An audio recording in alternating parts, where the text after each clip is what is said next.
Heavenly light ఛానల్కి సర్వశుభాలు తెలియపరుస్తున్నానండి.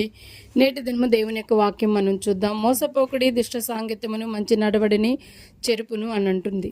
చూడండి, మోసపోయే జీవితాలు నేటి జీవితంలో అనేక మంది కుటుంబాలలో మరి వ్యక్తిగతంగాను అలాగే సంఘములోను ఎన్నో జరుగుతున్నాయి.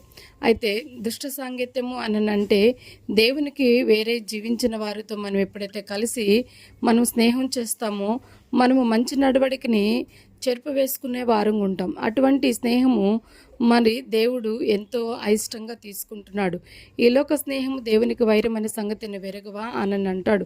కనుకనే దుష్టులతో సాంగత్యము చేయకూడదు, అనేక మంది మోసపరిచే వారితో సాంగత్యము చేయకూడదు, అబద్ధము చెప్పేవారితో సాంగత్యము చేయకూడదు.